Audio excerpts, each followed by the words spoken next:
Nunca imaginé que mi cumpleaños terminaría con una advertencia escrita entre flores. No la lleve a su casa. Esa frase en una tarjeta sin firma cambió mi vida. Pero antes de esa nota hubo silencios. Y los silencios a veces son más peligrosos que los gritos. Soy Rosa. Tengo 67 años. Vivo con mi hijo Luis y su esposa Mariana desde hace casi 5. Después de que mi marido murió, Luis insistió en que me mudara con ellos. No quiero que te quedes sola, mamá me dijo. Y yo, ingenua, pensé que la soledad era lo peor que podía pasarme. Los primeros meses fueron tranquilos. Mariana me trataba con una dulzura casi exagerada. Me preparaba té cada noche, me acompañaba al médico, hasta me compró una bata nueva para el invierno. Pero con el tiempo, esa amabilidad comenzó a sentirse forzada como una sonrisa sostenida demasiado tiempo. Luis, en cambio, estaba ausente. El trabajo, las cuentas, los niños, todo parecía pesarle. Algunas noches lo veía sentado en la sala mirando al vacío con las manos apretadas. ¿Todo bien, hijo?, le preguntaba. Él sonreía sin mirarme. Sí, mamá, solo cansado. Pero en su voz había algo más, una mezcla de culpa y agotamiento. Yo intentaba no entrometerme. Aprendí que cuando los hijos crecen, la madre debe aprender a desaparecer un poco. Sin embargo, empecé a notar cosas pequeñas, insignificantes quizá, pero inquietantes. El té que Mariana me servía cada noche tenía un sabor diferente, más amargo. A veces, después de beberlo, sentía que el cuerpo me pesaba, como si hubiera trabajado todo el día. Un día, mientras doblaba ropa, escuché su voz en la cocina, baja, apurada. Sí lo tengo bajo control, solo necesito que firme. No supe a quién hablaba, ni sobre qué. Esa noche no pude dormir. Miré el techo durante horas pensando en mi marido, en cómo me decía que confiara en la gente, pero sin dejar de mirarles a los ojos. Una mañana de domingo, mientras Luis cortaba el pasto, decidí preparar café. Mariana insistía en que tomara el instantáneo que ella compraba, pero yo prefería el de grano. Al abrir el frasco, noté que el aroma era distinto, más dulce, no el mío. Vertí una cucharada en la cafetera y lo dejé hervir. El vapor me hizo lagrimear los ojos y por un instante sentí un leve mareo. Lo apagué enseguida. Cuando Luis entró, le pregunté, ¿desde cuándo cambiaste la marca del café? No lo sé, mamá. Eso lo compra Mariana. Su respuesta fue automática, pero sus ojos cansados no supieron sostener los míos. Esa noche escuché una discusión en su habitación. La voz de Luis sonaba tensa. Te dije que no lo hicieras así. ¿Y qué quieres? Que se enferme y tú cargues con todo. No hables así, Mariana. El silencio que siguió me heló la sangre. No era la primera vez que discutían, pero esa vez había algo distinto. Al día siguiente, decidí visitar a mi vecina Teresa, la única amiga que me quedaba cerca. Le conté lo que sentía intentando no sonar paranoica. Ella me escuchó en silencio, moviendo lentamente la cabeza. Rosa, eso no suena bien. Si quieres, conozco a una mujer en el área de bienestar social. Podría orientarte. ¿Crees que exagero? No, pero más vale tener cuidado. Le agradecí y volví a casa con un nudo en el estómago. Luis estaba en la sala mirando el celular. ¿Todo bien, mamá?, preguntó distraído. Sí, hijo. Solo fui a caminar un poco. Por un momento quise decirle todo el té, el café, la llamada, pero no pude. Vi su cara agotada, sus ojeras, y sentí compasión. Tal vez él también estaba atrapado. Esa noche, mientras guardaba mis cosas en el closet, vi algo extraño, un sobre blanco entre mis bufandas. No tenía remitente.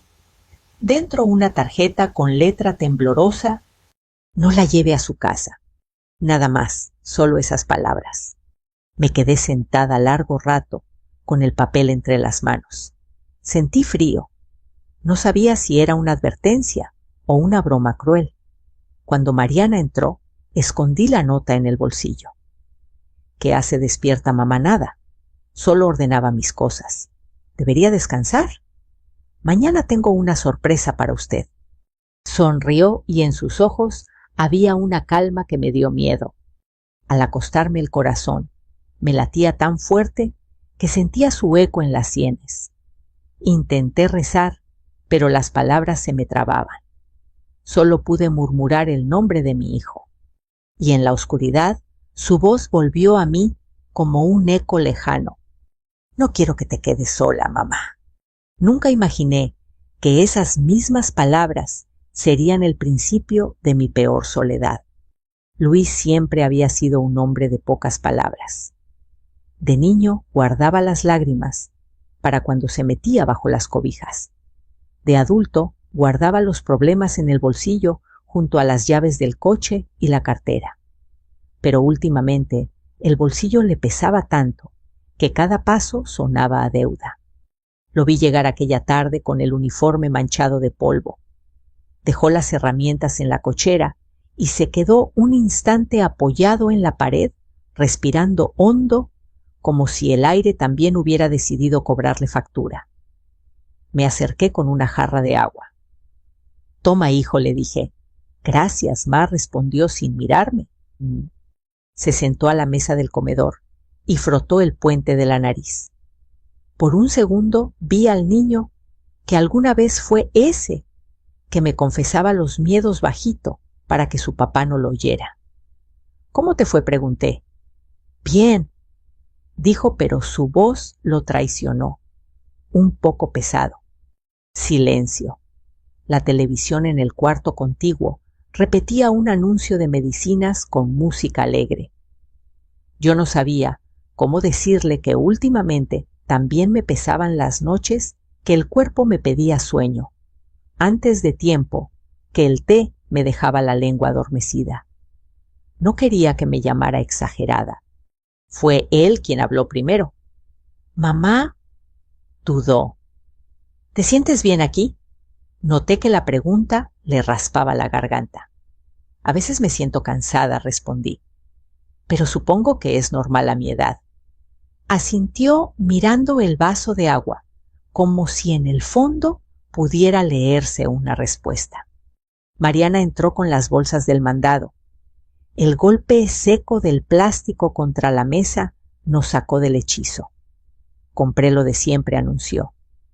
«Y unas vitaminas para la memoria». «No necesito vitaminas», dije con calma. «Solo caminar más».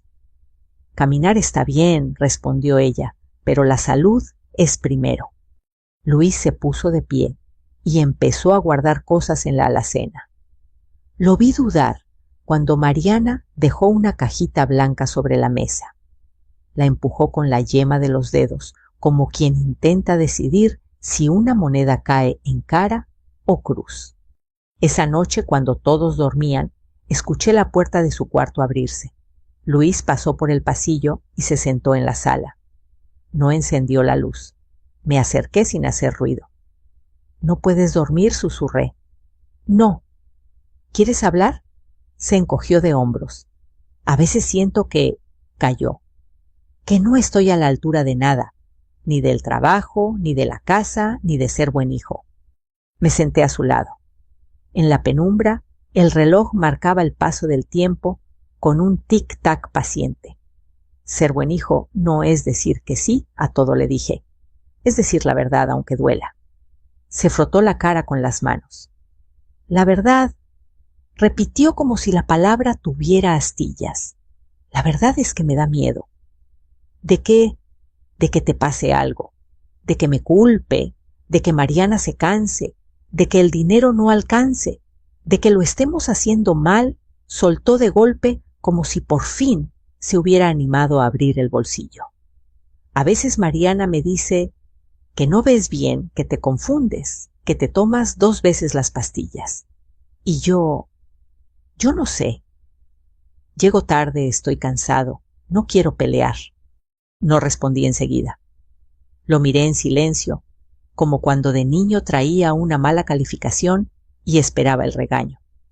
¿Y tú qué ves, Luis?, pregunté al fin. Veo que estás más cansada, que hay días en que te quedas mirando la ventana como si no supieras en qué estación estamos, que te duelen las manos. Eso también lo ve tu esposa, dije, pero la diferencia entre ver y decidir por mí es grande. Se quedó callado. Después apoyó la cabeza en el respaldo y cerró los ojos. No sé cómo mediarme, confesó. Mariana dice que si firmaras el poder, yo podría resolver cosas más rápido, bancos, médico, trámites. Que sería para ayudar, no para quitarte nada. Yo. Abrió los ojos y en ellos había una mezcla de pena y orgullo. Yo no soy un ratero. Le tomé la mano. Yo lo sé, dije. Pero hay formas de ayudar que empiezan por preguntar. Nos quedamos así un rato en silencio. Luego se levantó, me besó la frente y se fue a dormir sin encender la luz. Al día siguiente fuimos al centro de salud. No hubo dramatismos, una sala de espera con sillas de plástico, una enfermera joven que me midió la presión, un médico con ojeras que revisó mi expediente. Habló poco, anotó mucho. Vamos a hacer unos estudios básicos, dijo. Nada grave, señora, pero quiero descartar que su cansancio venga de algo más que la edad. También sería bueno revisar sus medicamentos. Luis asintió con premura. Doctor, podemos tener un informe escrito, claro. Lo entregamos en una semana. Salimos con un papel doblado que olía a tinta fresca. En la calle había vendedores de globos y el sol pegaba fuerte. Caminamos despacio. Luis iba callado, pero menos tenso.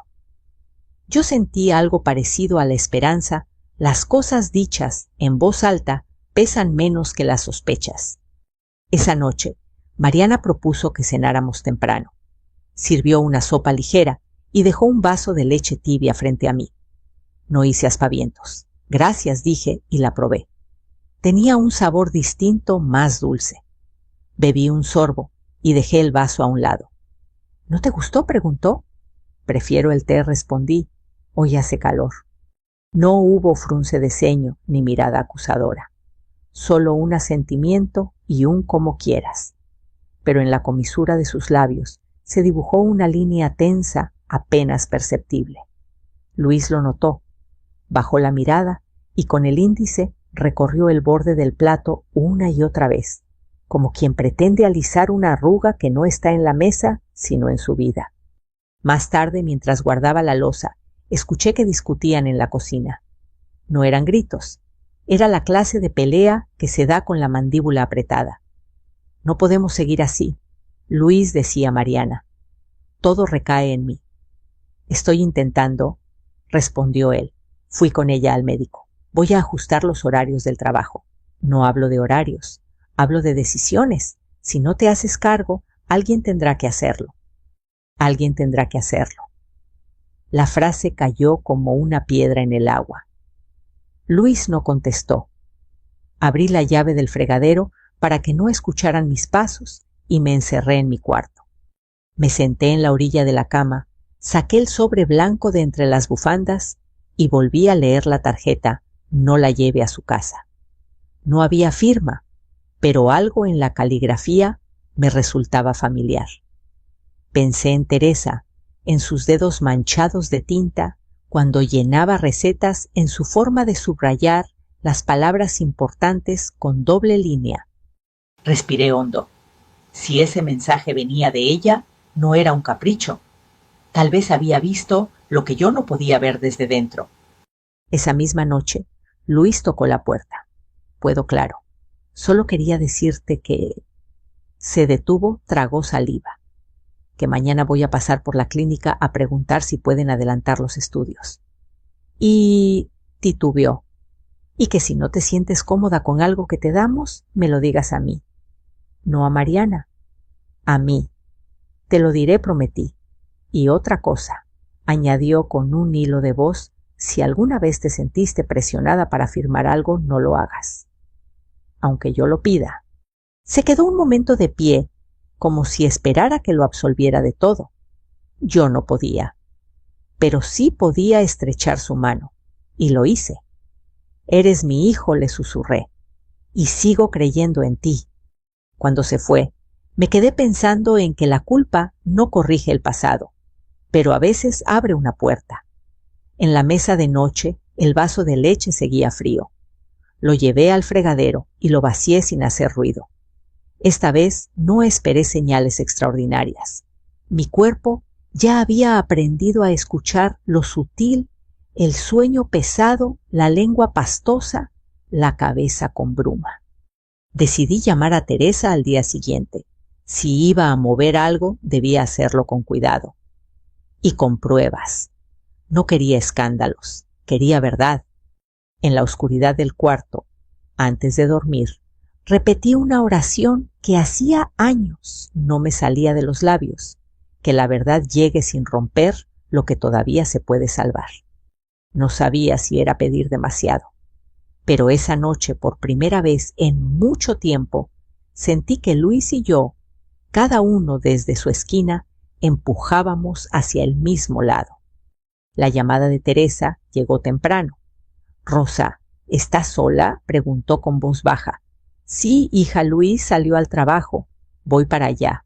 No tardes en abrirme, ¿sí? No era raro que viniera sin avisar, pero algo en su tono me encogió el pecho. Cuando cruzó la puerta, traía una carpeta bajo el brazo y esa expresión de quien ya decidió algo y teme arrepentirse. Nos sentamos en la cocina, con el mantel aún húmedo del desayuno. Rosa, hablé con mi sobrina, dijo. ¿La que trabaja en el DIF, sí? Me pidió que te preguntes si aceptarías una visita. Nada oficial todavía, solo orientación. Levanté la vista. ¿Orientación sobre qué? ¿Sobre tu bienestar? ¿Sobre tus medicamentos? Sobre tus derechos, Rosa. La palabra derechos me pareció demasiado grande para esa mesa pequeña. Me quedé callada. No quiero problemas, dije al fin. Luis no lo soportaría. Nadie te está pidiendo problemas, pero si algo raro pasa, más vale tener un registro, aunque sea discreto. Tomó mi mano con fuerza. Sus dedos temblaban un poco. Esto no es traición, Rosa. Es precaución. Asentí. Está bien, murmuré, pero sin escándalos. Esa tarde llegó Irene. Una mujer de mediana edad, cabello recogido, mirada serena. No traía uniforme, solo un cuaderno y una pluma. Buenas tardes, señora Rosa, dijo sonriendo. Teresa me habló de usted. Solo quiero hacerle unas preguntas. Su voz era cálida, sin esa rigidez que tienen los funcionarios cuando cumplen un trámite. Me explicó que su labor era acompañar casos de adultos mayores que pudieran estar bajo presión o abuso sin emitir juicios. Lo que usted diga aquí, aclaró, se mantiene confidencial. Hablamos largo. Le conté de los mareos del té de la nota sin firma. Le mostré la tarjeta. Irene la observó con cuidado. Reconoce la letra no, pero sospecho de alguien. Ella asintió sin insistir. Vamos a hacer esto paso a paso, dijo. Primero un control médico. Es importante tener un informe oficial sobre su estado de salud. Después, si usted lo autoriza, tomaremos muestras de los productos que usa, café, leche, té. Todo se analizará con su consentimiento. No era el dramatismo de una serie policial, era el lenguaje frío de los procedimientos. Pero ese mismo tono me dio seguridad. Está bien, acepté. Quiero saber qué pasa. Antes de irse, me entregó una tarjeta con su número personal. Llámeme si nota algo extraño, aunque sea una sensación. A veces lo que el cuerpo dice llega antes que la evidencia.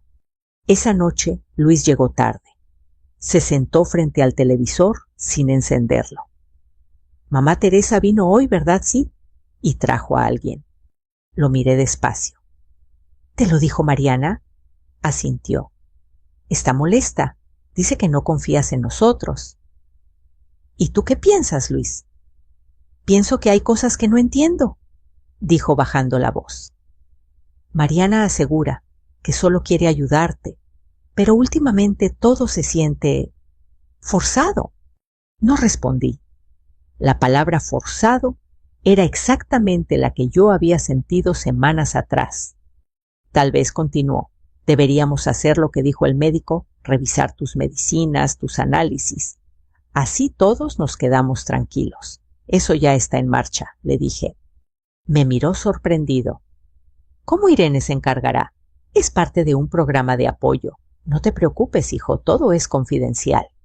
Luis se pasó la mano por el cabello. Mamá, suspiró. No quiero pelear, pero ten cuidado. Mariana puede sentirse atacada. Luis, si una persona se ofende porque busco cuidar mi salud, quizás el problema no soy yo. No dijo nada más. Subió las escaleras despacio. Los días siguientes fueron una rutina medida, desayunos tranquilos, tardes silenciosas. Irene me llamó varias veces, siempre a la misma hora con la voz baja. Los análisis del laboratorio estarán listos en unos días, me dijo. Pero ya tengo un informe preliminar del médico. Hay trazas de sedantes en su sangre en dosis pequeñas pero constantes. Me quedé helada. ¿Y eso qué significa? Que no se trata de una confusión. Alguien está administrando esas sustancias sin que usted lo note. Apoyé la cabeza en la pared. ¿Y ahora qué hago? Nada todavía, dijo Irene. Actúe con normalidad. Mañana iré personalmente a recoger una muestra de la leche y el té. No diga nada a nadie. Colgué el teléfono con las manos frías. Me senté en la sala. El reloj marcaba las 9. En la cocina escuché pasos. Mariana guardaba algo en la alacena. Cuando pasó frente a mí, sonrió. ¿Quiere su leche, mamá? No, gracias. Tomaré solo agua. Sus ojos se detuvieron en mí un segundo más de lo necesario. Luego siguió su camino. Subí a mi cuarto y cerré la puerta. No lloré, solo recé. A la mañana siguiente, Irene llegó temprano. Llevaba guantes y un pequeño estuche con frascos rotulados. Me explicó cada paso con calma. Esto no es un allanamiento, dijo, solo una recolección voluntaria. Usted me entrega las muestras y firma un consentimiento. Así lo hicimos. Guardó cuidadosamente los frascos en una bolsa térmica y me entregó una copia del formulario. Esto es importante, añadió. Cualquier resultado, aunque sea leve, se cruzará con los datos médicos. Si coincide, procederemos legalmente. Cuando se fue el silencio de la casa, se hizo más espeso. Luis estaba en el trabajo. Mariana en su consultorio. Me quedé sola, sentada frente al florero vacío. Pensé en cómo todo había empezado con una nota entre flores, las flores que aquel día aún guardaban perfume. Y ahora el mismo florero parecía observarme como si esperara que yo también hiciera mi parte. Tomé una libreta vieja y comencé a escribir. No un diario, sino un registro, la hora en que tomaba el té, lo que comía, lo que sentía después. 9:00 AM. Café sabor dulce, cansancio leve. 3:00 PM. Leche tibia, sensación de sueño. No sabía si esos apuntes servirían, pero era mi manera de defenderme. Esa noche, cuando Luis regresó, se sentó conmigo en el comedor. «¿Hoy te ves mejor?», dijo, como queriendo convencerme o convencerse. «Me siento más ligera», respondí. Quizás porque escribí todo lo que no decía. Él asintió. «Eso ayuda», dijo. «A veces uno se envenena más con las palabras guardadas que con cualquier otra cosa». No supe si lo dijo por mí, por él o por ambos, pero por primera vez en semanas sonó sincero. Mientras subía las escaleras, pensé que las mentiras, igual que los sedantes, actúan lento. pero cuando uno empieza a despertar, ya no hay vuelta atrás. El lunes siguiente amaneció gris. El aire olía a tierra húmeda y el cielo tenía ese color entre plomo y nostalgia que anuncia que algo está por romperse. Me desperté antes del amanecer, incapaz de quedarme quieta. Caminé por la casa sin hacer ruido, como si mis pasos pudieran despertar los secretos que aún dormían en los rincones. A las 7 sonó el teléfono. Era Irene. «Señora Rosa, ya tenemos los resultados», dijo sin rodeos. Los análisis confirmaron la presencia de benzodiazepinas y zolpidem en las muestras de leche y té. No entendí de inmediato. ¿Y eso qué significa? Que se trata de medicamentos sedantes. No se usan sin receta médica. Y por la cantidad, es evidente que fueron administrados en dosis pequeñas pero constantes. Me quedé en silencio. La palabra constantes me golpeó más fuerte que el resto. ¿Desde cuándo cree que...? Difícil saberlo, respondió, pero las concentraciones indican que no es reciente. Probablemente lleva semanas, quizás meses. Me senté en la silla de la cocina. Las manos me temblaban. ¿Qué pasará ahora? Iremos paso a paso, dijo Irene con tono firme. El siguiente paso es formalizar la denuncia, pero para eso necesito su autorización. Asentí, aunque ella no podía verme. Lo haremos, murmuré. Ya no tengo miedo. A media mañana, Luis llegó del trabajo más temprano de lo usual. El jefe me dio el día, dijo con voz apagada. Mariana me pidió que hablara contigo. Está nerviosa. Dice que hay rumores, que alguien la está investigando. El silencio se extendió entre nosotros. Luis, dije con cuidado, lo que voy a decirte va a doler. Pero necesito que escuches. Le conté todo, las muestras, los resultados, la llamada de Irene. No lo miré mientras hablaba. Temía ver su expresión partirse en dos. Cuando terminé, él se quedó quieto. Luego se llevó las manos al rostro y exhaló. Dios mío. Luis, yo no te culpo. Pero debí verlo. Mamá golpeó la mesa con el puño, no fuerte, pero con un temblor que me dolió más que si hubiera gritado. Cada vez que decías que estabas cansada, cada vez que rechazabas el té, yo lo veía, y aún así me quedé callado. Le toqué el hombro. El silencio también es una forma de miedo, hijo. Alzó la vista, los ojos rojos. ¿Qué va a pasar con ella, Irene? Dice que debemos proceder legalmente. Pero no quiero una venganza, Luis. Quiero la verdad, y que nadie vuelva a hacerlo. Él asintió despacio. Si esto llega a los tribunales, lo enfrentaré contigo. Esa misma tarde, Irene llegó con un agente del Ministerio Público. No había dramatismo, ni sirenas, ni luces rojas. Solo papeles, firmas y una grabadora pequeña que ella colocó sobre la mesa. Esta es una declaración preliminar, explicó. Solo debe narrar los hechos tal como los recuerda. Comencé a hablar. Mi voz temblaba, pero no se rompía. Les conté desde el primer té amargo hasta la llamada de Teresa. Todo con fechas, lugares, detalles. Ellos tomaban notas sin interrumpir. Cuando terminé, Irene guardó los documentos y dijo: la denuncia quedará registrada. El siguiente paso será notificar a su nuera para que rinda su versión. No se trata de encarcelar a nadie sin pruebas, sino de protegerla a usted. Luis se ofreció a acompañarme al centro de justicia al día siguiente. Esa noche apenas hablamos. Cenamos en silencio, cada uno sumido en sus pensamientos. El martes, la oficina del Ministerio Público estaba llena de gente.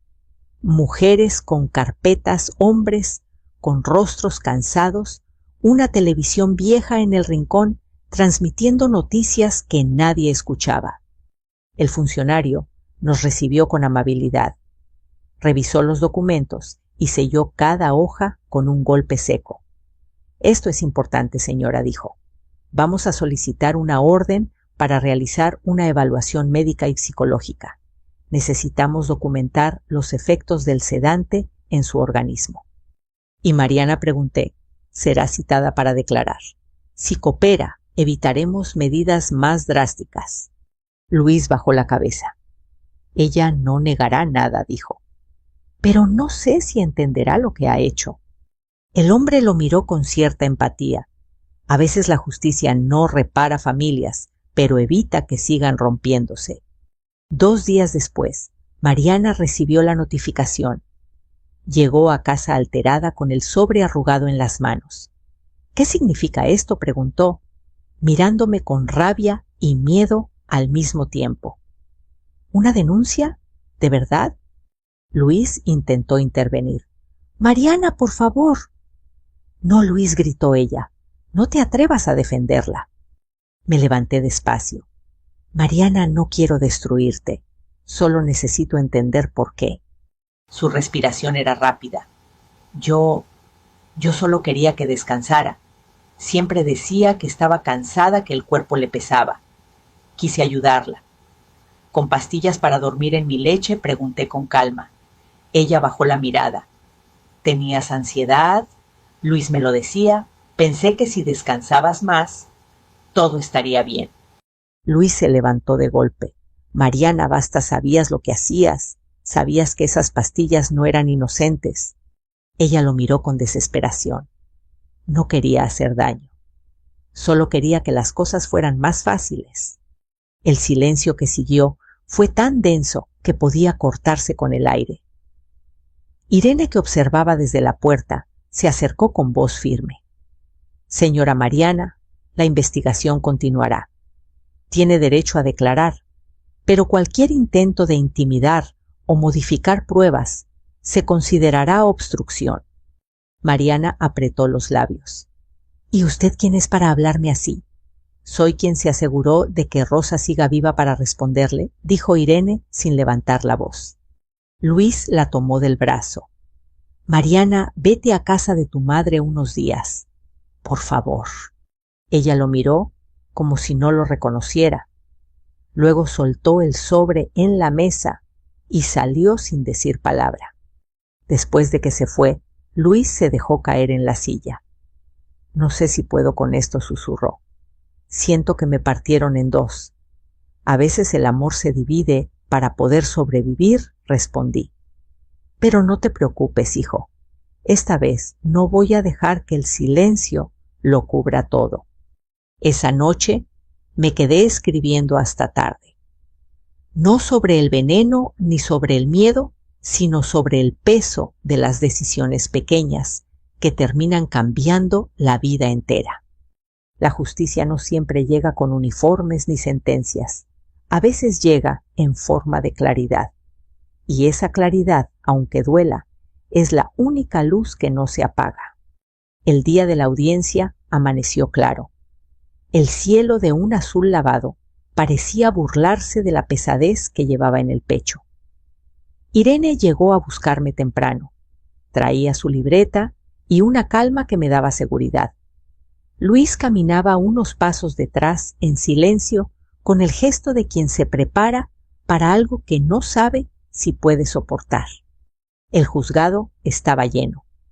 Las paredes altas, los retratos antiguos y las sillas de madera hacían que todo sonara más fuerte de lo que era el crujido del suelo, el paso de los funcionarios, el murmullo de los que esperaban su turno.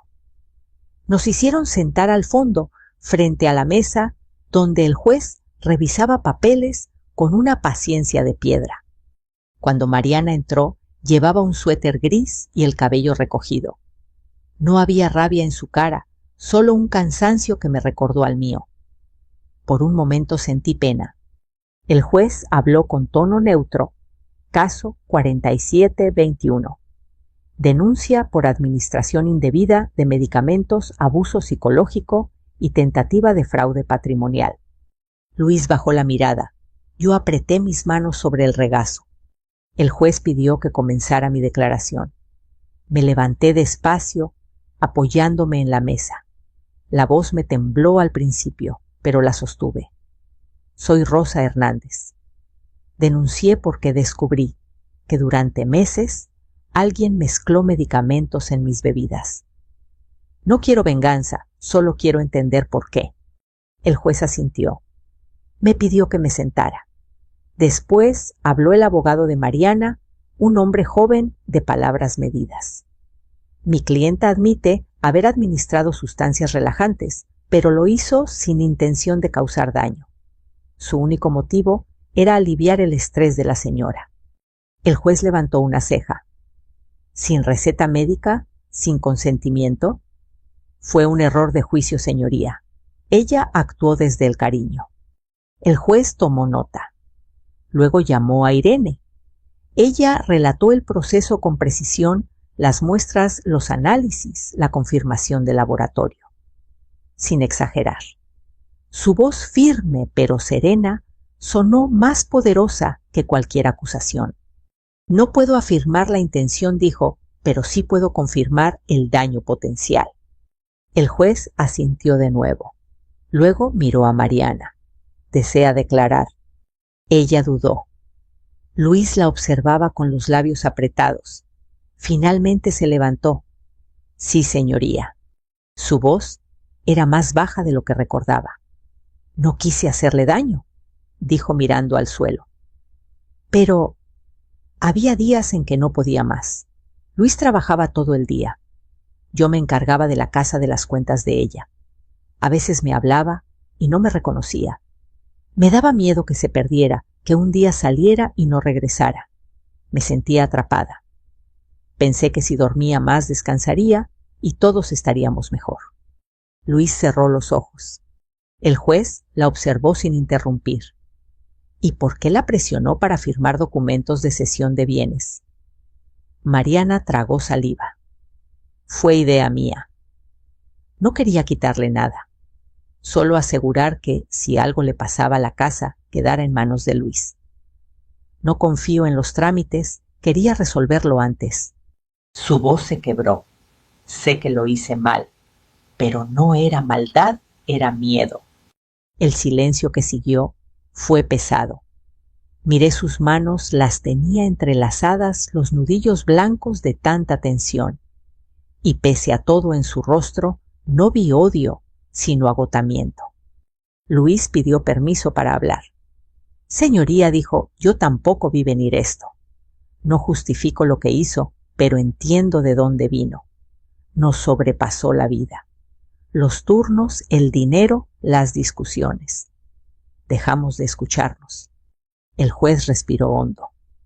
Entiendo, dijo, pero el miedo no exime la responsabilidad. Durante el receso, Irene me llevó a una sala pequeña. Me ofreció agua. Está siendo valiente, Rosa, me dijo. No me siento valiente, solo cansada. A veces eso es lo mismo, respondió con una sonrisa leve. El cansancio también empuja a decir la verdad. Cuando regresamos, el juez dictó la resolución provisional. La acusada permanecerá bajo supervisión legal durante 6 meses. Deberá asistir a terapia psicológica y realizar trabajo comunitario en un centro de atención a adultos mayores. La víctima recibirá acompañamiento médico y protección de bienes hasta nuevo aviso. Golpeó la mesa con el mazo. El sonido resonó como un cierre. A la salida, Mariana se acercó. Los guardias no la detuvieron. La medida no era carcelaria. Rosa, dijo con voz rota, no espero que me perdones, pero quiero darte las gracias por no destruirme. Yo no vine a destruirte. Mariana, respondí. Vine a recuperar mi voz. Nos miramos unos segundos. Luego se marchó. Luis la siguió con la mirada sin moverse. Cuando por fin habló, lo hizo casi en un susurro. No sé qué va a pasar con nosotros. El tiempo dirá, hijo. Pero el silencio ya no nos servía. Las semanas siguientes fueron extrañas. Los días parecían más largos, como si la casa necesitara acostumbrarse al nuevo aire. Luis hablaba poco, pero su forma de moverse era diferente, más presente, más atento. Yo comencé las sesiones con el psicólogo del centro. Era un hombre tranquilo, de voz pausada. Me ayudó a entender que el miedo, igual que el veneno, se infiltra lentamente y no siempre mata, pero cambia la manera en que respiramos.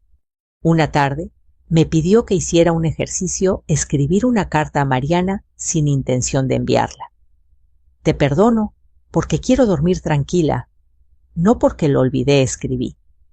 Te perdono porque no quiero que mi nieto crezca con el eco de nuestro rencor. Cuando terminé me sentí más liviana. Un mes después, Irene me llamó para contarme que Mariana había comenzado su servicio comunitario. ¿Dónde pregunté? En el Centro Santa Clara, cuidando a adultos mayores. Me pareció apropiado. Quizá aprenda algo, dije. A veces ayudar a otros es la única manera de entender el daño que hicimos, respondió Irene. Esa noche, mientras regaba las plantas del patio, pensé en lo que había dicho. Las hojas brillaban con el agua y por primera vez el olor del té en mi taza no me produjo desconfianza. Luis salió al jardín con 2 tazas de café. ¿Puedo acompañarte?, preguntó. Siempre. Nos sentamos sin hablar. El viento movía las cortinas del comedor y el aire se sentía limpio. Mamá dijo al cabo de un rato. Gracias por no rendirte. No lo hice por mí, le respondí. Lo hice por los 2. Esa noche dormí sin pesadillas. La justicia comprendí. No siempre se mide en castigos, sino en los espacios que se abren cuando la verdad por fin encuentra lugar para respirar.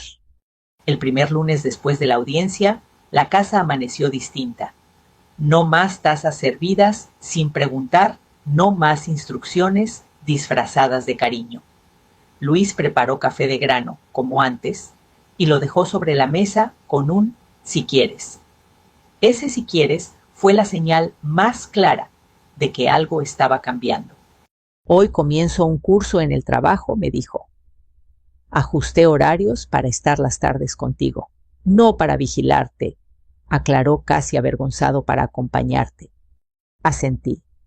Acompañar no es lo mismo que controlar. Lo supe en la sonrisa tímida que se le formó sin proponérselo. Empezamos una rutina nueva, lunes de mercado, miércoles de caminata corta, viernes de llamadas con Irene para revisar avances. Nada extraordinario. Lo extraordinario era la calma. Yo llevaba un cuaderno donde apuntaba lo que tomaba y cómo me sentía. La letra me salía más firme y las páginas por fin ya no hablaban de brumas. Una tarde, Teresa vino con un tóper de sopa de fideos. Se sentó frente a mí en la mesa que solía presidir el silencio. ¿Cómo vas?, preguntó. Con sueño normal, bromeé. Reímos las 2 como si al nombrarlo rompiéramos el hechizo de los meses anteriores. Me contó que Mariana había comenzado su servicio comunitario en el Centro Santa Clara. Se le ve seria, dijo. No triunfalista, solo informativa. Yo asentí. No quise preguntar más. No era indiferencia, era una prudencia nueva. El psicólogo del centro me había dejado tareas sencillas: abrir las ventanas por la mañana, tomar el sol 10 minutos, escribir 3 líneas de gratitud cada noche. Parece poca cosa, pensé, hasta que noté que la luz y las palabras juntas cambiaban el aire de los cuartos. Luis también inició terapia. No me lo dijo para presumir, lo supe por los tickets doblados que encontré en su pantalón, por la manera más lenta en que me preguntaba ¿cómo dormiste?, como si la respuesta le importara de veras. Algunas noches lo escuchaba respirar hondo en la sala, sin televisión, sin celular. Aprendía a quedarse aunque no supiera qué decir. Siento culpa, me confesó un miércoles sin preámbulos. Culpa por no ver, por no preguntar, por irme al taller, aunque te notara rara. A veces pienso que si hubiera sido más fuerte, nada de esto. La fuerza también se aprende, lo interrumpí. Y casi nunca se aprende antes de que haga falta. Me miró largo rato y por primera vez no se defendió. Solo apretó mi mano como cuando era niño cruzando una calle con tráfico. Durante una consulta de seguimiento, la doctora que llevaba mi caso revisó mis análisis. La benzodiazepina ya no aparece, informó con un tono sobrio que agradecí. El sueño se ha regulado. Vamos a mantener vigilancia, pero va bien. No celebré con exclamaciones.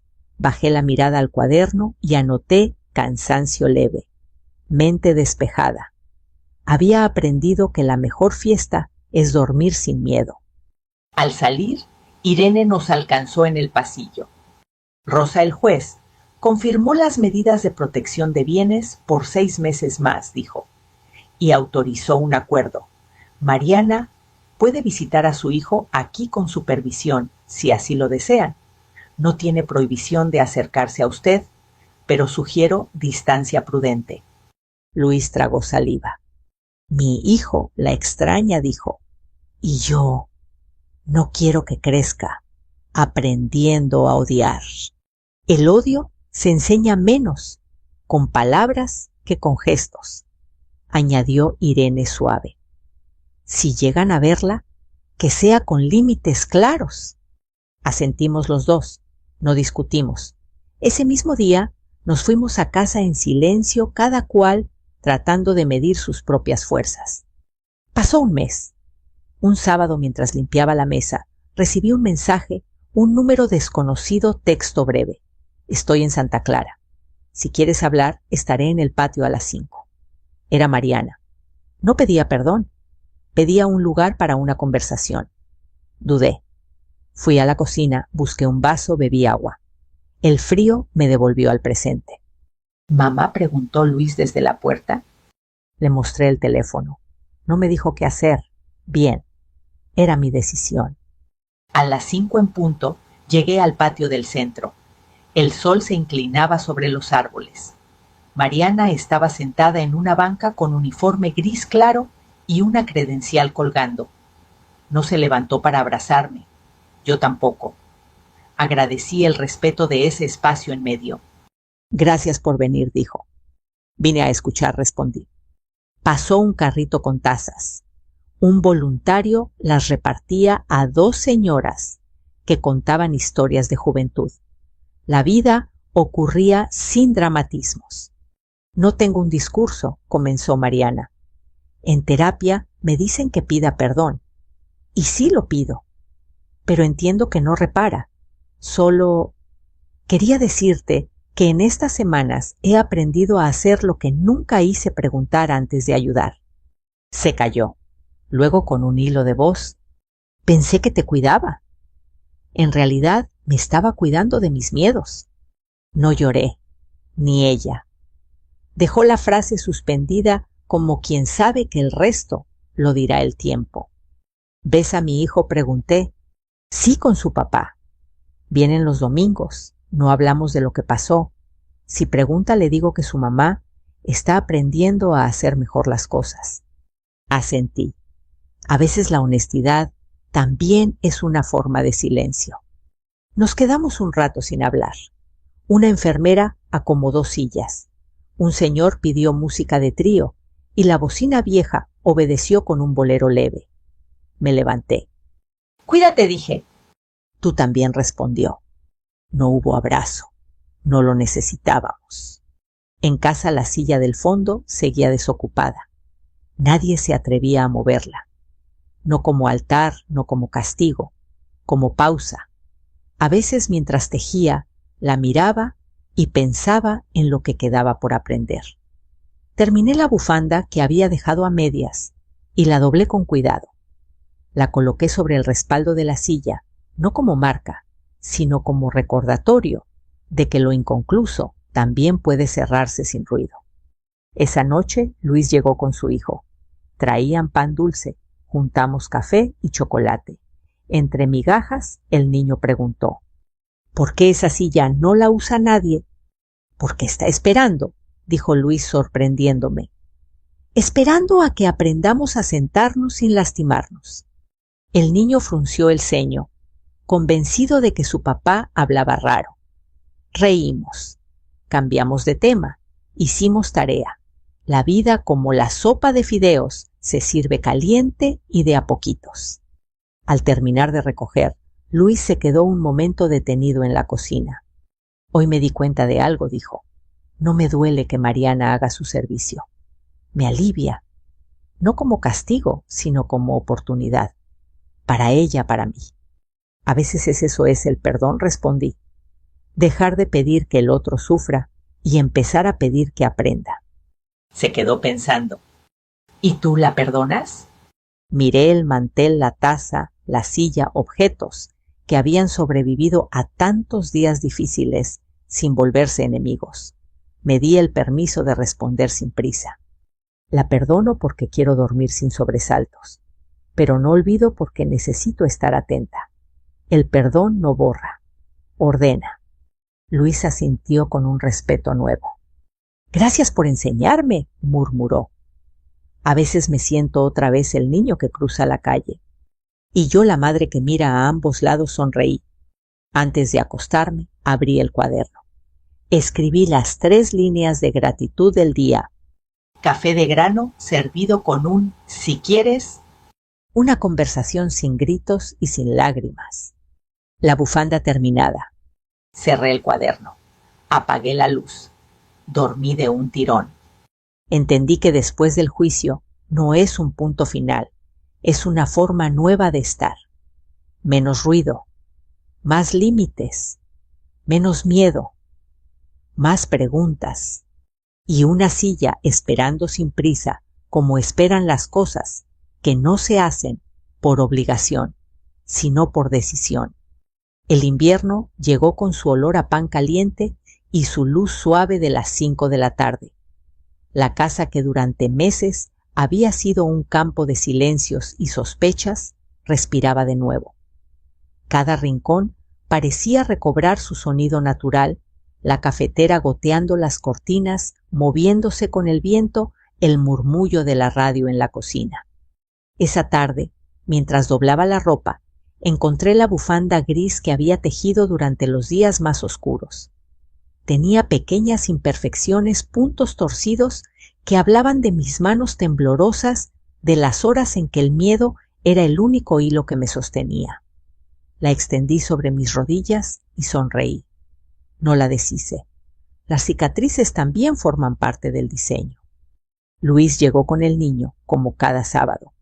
Él corrió a abrazarme con la energía intacta de sus 6 años. Abuela la maestra dice que cuando uno se cae al suelo, te enseña a levantarte, dijo con la seriedad de quien pronuncia una verdad recién descubierta. La maestra es sabia, respondí, y el suelo paciente.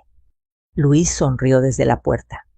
Mariana vendrá el domingo, dijo en voz baja. Solo un rato con supervisión. Quiero que lo sepas antes. Asentí. No sentí miedo, solo una calma que reconocí como madurez. El domingo el aire olía a bugambilias. Mariana llegó puntual, acompañada por una trabajadora social del centro. Venía vestida con ropa sencilla y los hombros más caídos. No traía flores quizás por prudencia, sino un pequeño paquete envuelto en papel marrón. No es un regalo, dijo apenas entrar. Es algo que hice en el taller. Me tendió el paquete. Dentro había una figura de cerámica, una silla, pequeña, blanca, con las patas ligeramente desiguales. Nos pidieron hacer algo que representara lo que esperamos, explicó. Yo hice esto. La sostuve entre mis manos. Era frágil pero firme. Gracias, dije. La pondré junto a la otra. Luis observaba desde el pasillo. El niño, ajeno al peso de la escena, se acercó curioso. ¿Por qué hay 2 sillas? Porque a veces, hijo, respondí, hay que aprender a esperar juntos. La visita duró media hora. No hablamos de lo pasado. No hacía falta. Las palabras sobran cuando el arrepentimiento ya aprendió a respirar sin pedir aplauso. Cuando se fue, Luis se quedó quieto frente a la puerta cerrada. ¿Crees que cambie?, preguntó. Todos cambiamos cuando nos miramos sin excusas, respondí. Pero eso lleva tiempo. Se acercó a la mesa, tocó la silla de cerámica y sonrió. Tal vez ya empezó. Las semanas siguientes fluyeron tranquilas. Comencé a colaborar en el mismo centro donde Mariana hacía su servicio. No coincidíamos todos los días, pero a veces nos cruzábamos en los pasillos. Ella atendía a los mayores con una paciencia que antes no conocía. Nunca hablamos del pasado, pero nuestras miradas se entendían. No era olvido, era respeto. Una tarde, mientras doblábamos mantas para los residentes, me dijo sin levantar la vista: he aprendido que cuidar no es decidir por otros, sino sostener sin invadir. Y también descansar sin desaparecer, añadí. Nos reímos suavemente. En ese instante supe que el perdón, cuando llega, no tiene fanfarria, se posa despacio como polvo de sol sobre la piel. Luis consiguió un ascenso. Su semblante cambió. Hablaba menos de culpa y más de futuro. A veces, mientras tomábamos café, recordábamos lo vivido con esa mezcla de tristeza y gratitud que solo dan los finales verdaderos. ¿Sabes, mamá?, me dijo una tarde, creo que lo peor no fue lo que pasó, sino todo lo que callamos antes. El silencio también se hereda, le respondí. Por eso hay que enseñarle a tu hijo a hablar incluso cuando duele. Lo intento, dijo sonriendo, aunque a veces me sale más tu tono que el mío. Entonces va por buen camino. Reímos los dos. Una mañana, Teresa vino con pan recién horneado. Lo cortamos en rebanadas, untamos mantequilla y hablamos de la vida con esa liviandad que solo tienen las amistades que sobrevivieron a la tormenta. Siempre supe que saldrías adelante, dijo. No sola, respondí. Sin ti quizás seguiría dormida. Me abrazó. Dormir sin miedo, repitió. Ese debería ser el título de tu historia. O La silla que espera, dije. Me gusta más. Al anochecer, me senté en el patio con mi taza de té, sin desconfianza, sin recuerdos amargos. Miré las dos sillas, la grande de madera y la pequeña de cerámica. Una real, una símbolo. Pensé en lo que habían representado el espacio entre lo que fuimos y lo que todavía podemos ser. Saqué mi cuaderno y escribí: esperar no es quedarse quieto. Es confiar en que la vida, incluso herida, sigue brotando. El viento pasó entre las plantas y movió suavemente la bufanda que colgaba de la silla. Por un instante todo se detuvo y comprendí que había llegado al final sin perderme. A las personas que escuchan mi historia, las que alguna vez sintieron que su voz no contaba, que su casa se volvía ajena, que su cansancio era ignorado, les digo esto: nunca se acostumbren a la duda. El cuerpo y el alma siempre saben cuando algo no está bien. Escúchense, busquen ayuda. No esperen señales milagrosas. La verdad se construye con pasos pequeños, con nombres propios, con la decisión de hablar. Si alguna vez te dijeron que eras exagerada, desconfiada o difícil, recuerda, a veces eso es lo que nos salva. Y ahora, si esta historia te tocó, si te hizo pensar en alguien, si reconociste una voz parecida a la tuya o a la de tu madre, no te quedes callado. Déjame saber desde dónde me escuchas. Cuéntame si alguna vez tuviste que perdonar para poder seguir. Suscríbete, comparte, acompáñanos. Aquí cada historia es una forma de aprender a no tener miedo de nuevo. Porque todos en algún rincón del alma tenemos una silla que espera y merece volver a llenarse de vida.